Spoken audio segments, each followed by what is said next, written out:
ओम शांति। आज बाबा की 12 तारीख की वाणी है। आज की वाणी में बाबा बोले, मीठे बच्चे, बाप भल यहाँ तुम्हारे सम्मुख है, लेकिन याद तुम्हें शांति धाम घर में करना है। तुम्हारा बुद्धि योग सदा ऊपर लटका रहे। प्रश्न है आज का, अहो भाग्य किन बच्चों का कहेंगे और क्यों? उत्तर, जिन बच्चों की बुद्धि में बाप की नॉलेज आई उनका है अहो भाग्य, क्योंकि ज्ञान मिलने से सद्गति हो जाती, तुम विश्व के मालिक बन जाते। बाकी जब तक ज्ञान नहीं है तब तक कोई शिव बाबा पर शरीर भी होम दे, लेकिन प्राप्ति सिर्फ अल्पकाल की होती है। बाप का वर्षा नहीं मिलता है। भक्ति में भावना के चने मिल जाते हैं, सद्गति नहीं मिलती। ओम शांति। बच्चों के दिल में सदैव रहता है कि बाबा आकर हमको पढ़ाते हैं। यहाँ तो सम्मुख बैठे हो। बुद्धि में आता है हमारा बाबा आया हुआ है, कल्प पहले मुआफिक फिर से हमको राजयोग सिखलाकर पवित्र बनाए साथ ले जाएंगे। यह भी तुम बच्चे जानते हो, हम जितना पुरुषार्थ करेंगे उतना जाकर उच्च पद पाएंगे। यह बुद्धि में रहता है। बच्चे जानते हैं अभी भक्ति मार्ग खत्म होना है। भक्ति और ज्ञान दोनों इकट्ठे नहीं चलते। जो भी मनुष्य पूजा आदि करते हैं, शास्त्र पढ़ते हैं, वह कोई ज्ञान नहीं है, वह भक्ति है। बाप भी कहते, मीठे बच्चे, वेद शास्त्र आदि अध्ययन करना, जप तप आदि करना, यह जो कुछ भक्ति आधा कल्प से करते आए हो उसको ज्ञान नहीं कहेंगे। ज्ञान का सागर एक ही बाप है। वह तुमको बिल्कुल सही रास्ता बताते हैं कि बच्चे, अब तुम मुझे याद करो तो विक्रम विनाश हो जाएंगे। कोई भी देहधारी को याद नहीं करना। बुद्धि योग ऊपर में लटका हुआ होना चाहिए। ऐसे नहीं कि बाबा यहाँ है तो बुद्धि भी यहाँ रहे। बल बाबा यहाँ है तो भी तुमको बुद्धि योग वहाँ शांति धाम में लगाना है। ज्ञान है ही 1 सेकंड का। भक्ति तो आधा कल्प चली है और आधा कल्प तुमको वर्षा मिलना है। भक्ति और ज्ञान दोनों इकट्ठे हो ना सके। दिन और रात अलग अलग है, तो यह है बेहद का दिन और रात। ब्रह्मा का दिन सो बीके का दिन। बच्चे जानते हैं हम देवता बन रहे हैं। सत्यु को कहा जाता जीवन मुक्ति धाम, और यह है जीवन बंद धाम।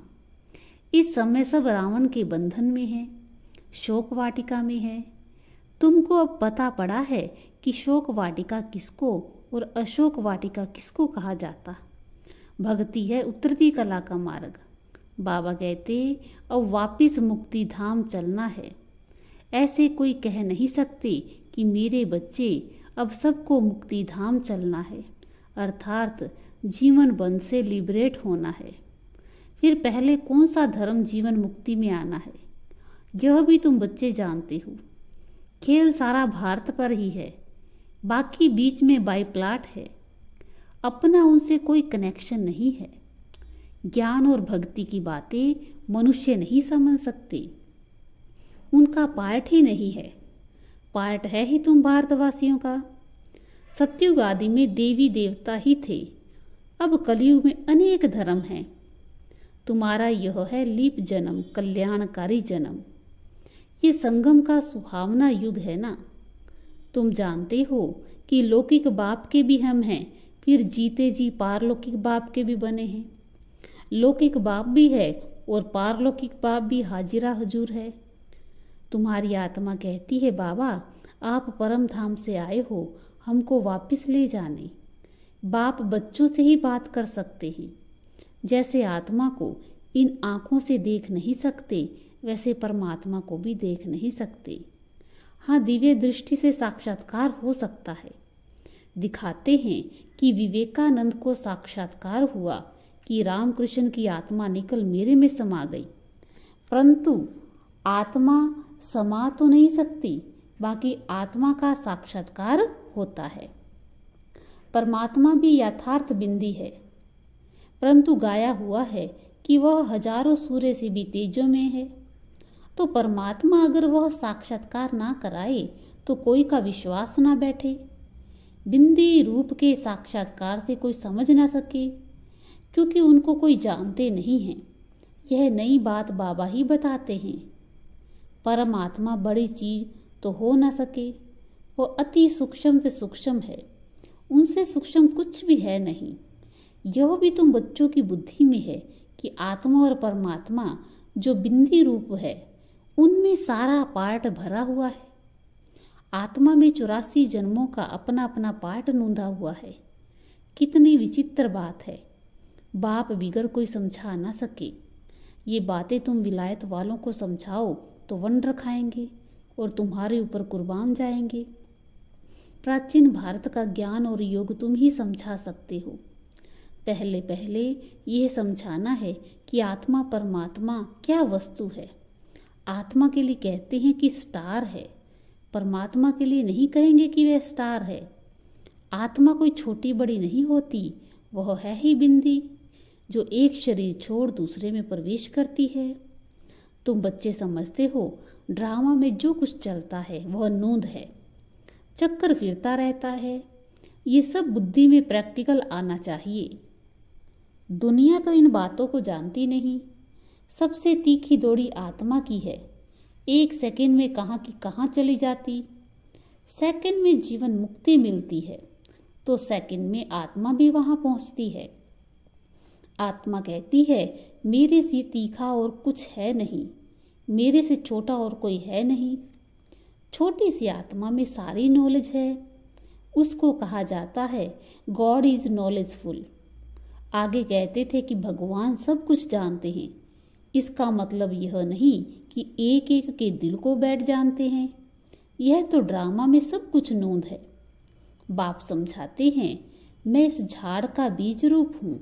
झाड़ का बीज अगर चैतन्य हो तो समझाएं कि मैं ऐसे धरनी में रहता हूँ। गाया भी जाता है ब्रह्मा द्वारा मनुष्य सृष्टि रचते हैं। बीज तो एक है ना।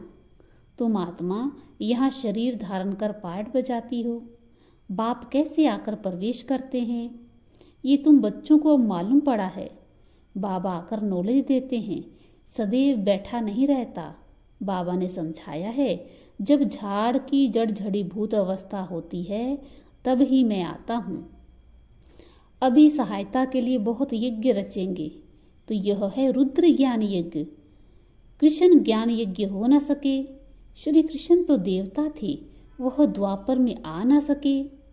देवता फिर क्षत्रिय वैश्य शूद्र बनते हैं। श्री कृष्ण देवता द्वापर में कैसे आ सकता। राम राज्य में देवताएं पैर नहीं रखते। तुम बच्चे जानते हो आत्मा अविनाशी है। आत्मा में ही संस्कार रहते हैं। शरीर तो खत्म हो जाता है। आत्मा में ही अच्छे व बुरे संस्कार रहते हैं। अब तुम समझते हो जो भी मनुष्य मात्र हैं वह ड्रामा प्लान अनुसार चल रहे हैं। आगे यह नहीं समझते थे कि सृष्टि किस आधार पर चलती है। ईश्वर के आधार पर तो है नहीं। यह तो बना बनाया खेल है जो फिरता ही रहता है। ऐसे नहीं, ईश्वर के आधार पर खड़ा है। जैसे तुम्हारा पाठ है वैसे परमात्मा का भी पाठ है। साक्षात्कार भी मैं कराता हूँ। भक्ति मार्ग में हर एक की मनोकामना अल्पकाल के लिए पूरी होती है। दान पुण्य आदि जो कुछ करते हैं उसका अल्पकाल के लिए सुख मिलता है। थोड़ा सा सुख मिला फिर ऐसा कर्म करते हैं जो उनको भोगना पड़ता है। कहते हैं भावी के चने भी अच्छे। भक्ति मार्ग में मेहनत करते हैं, मिलता क्या है? चने। तो शिव बाबा पर बल शरीर भी होम देते हैं तो भी मिलते भुगरे हैं। वर्षा तो मिल ना सके। काशी कलवट खाते समय भी कर्म फल नाश होंगे, फिर शुरू हो जाएंगे। तो भावना के भुगरे हुए ना। ज्ञान मार्ग में तुमको देखो कितना मिलता है। एकदम तुम विश्व के मालिक बन जाते हो। ये कोई की बुद्धि में अगर नॉलेज आ जाए तो अहोभाग्य है। ज्ञान से सद्गति होती है, इसको नॉलेज कहा जाता है। यह बाप की सिवाय कोई दे ना सके। शास्त्र कितने ढेर पढ़ते हैं, बहुत होशियार हो जाते, फिर वह संस्कार ले जाते हैं। अच्छा उनको मिलता क्या है? भूंगरे। और तो कुछ नहीं, नीचे गिरते ही आते हैं। समझो कोई का राजा के घर में जन्म होता है, खुशी मनाते हैं, भल वह राजकुमार है, परंतु तुम कहेंगे उनको चने मिले। कहाँ हमको बाप विश्व का मालिक बनाए बादशाही देते, और कहाँ वह चने। कोई बहुत दान करते, भल जाकर राजा के पास जन्म लिया तो भी तुम्हारी भेंट में भूंगरे हैं। तो अब राजाई पद का पुरुषार्थ करना चाहिए। लौकिक बाप भी बच्चों को देख बहुत खुश होते हैं। यह है बेहद का माँ बाप, जिससे 21 जन्म का सुख मिलता है। आजकल देखो दुनिया में दुख बढ़ता जा रहा है। अभी दुख धाम की अंत है। पारलौकिक बाप से बच्चों को क्या मिलता है, लौकिक से क्या मिलता है, फर्क कितना है। यहाँ कर्मों अनुसार कोई गरीब बनता है, कोई कैसा बनता है। वहाँ गरीब भी सुखी रहते हैं। नाम ही है सुख धाम और यह है दुख धाम। सन्यासी लोग कहते हैं हमने घर बार छोड़ा है, पवित्र बने हैं। भारत को पवित्र रखने के लिए गवर्नमेंट भी उनका मान रखती है, परंतु दुख धाम को सुख धाम बनाना यह बाप का काम है। सर्व को शांति धाम सुख धाम ले जाना है, क्योंकि ये सारी दुनिया का प्रश्न है। भारत जब श्रेष्ठाचारी था तब देवताएं थे। बाबा ऐसे निबंध देते हैं, युक्ति से लिखना चाहिए कि देवताएं 84 जन्मों का चक्कर लगाकर आए हैं, फिर मनुष्य से देवता बनते हैं। मनुष्य से देवता बाप ही बनाएंगे और कोई की ताकत नहीं। सन्यासियों से भारत को कुछ फायदा है, पवित्र रहते हैं। आगे तो रचता रचना के लिए कहते थे बेअंत है, हम नहीं जानते। अभी तो कह देते कि हम भगवान हैं। तत्व को याद करने से विकर्म विनाश नहीं होंगे। बाप के महावाक्य हैं, मामे कम याद करो तो तुम्हारे विकर्म विनाश होंगे। पतित पावन मैं हूँ, सारी दुनिया को आकर पावन बनाता हूँ। सारे बम्बोर को आग लगनी है, सारी दुनिया ज्ञान निंद्रा में सोई हुई है। ड्रामा प्लान अनुसार सारी दुनिया नास्तिक है। तो बाबा कहते मैं आकर सबको आस्तिक बनाता हूँ। अभी जो बिल्कुल तमो प्रधान बने हैं वो अपने को भगवान कह देते हैं। तुम तो इस सृष्टि चक्र के राज को जानने से चक्रवर्ती राजा बनते हो, महावीर बनते हो। तुमको तो प्रारब्ध में माल मिलते हैं, उनको क्या मिलता है, चने। तुम माया पर जीत पाते हो। स्वदर्शन चक्र तुम ब्राह्मणों को है।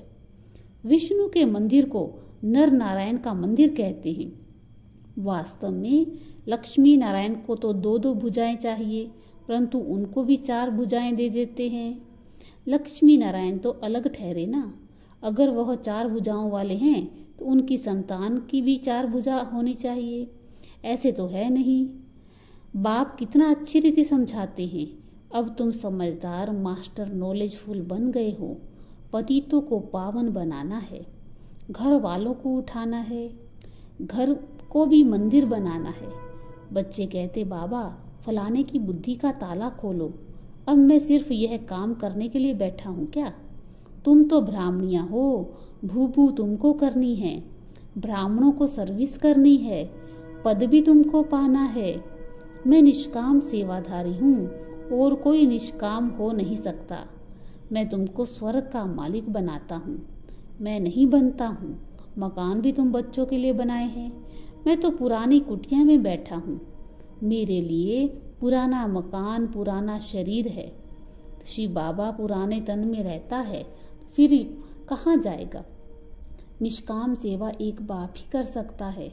तुम जानते हो बाबा से हम विश्व के मालिक पने का वर्षा लेते हैं, तो खुशी से झोली भरनी चाहिए।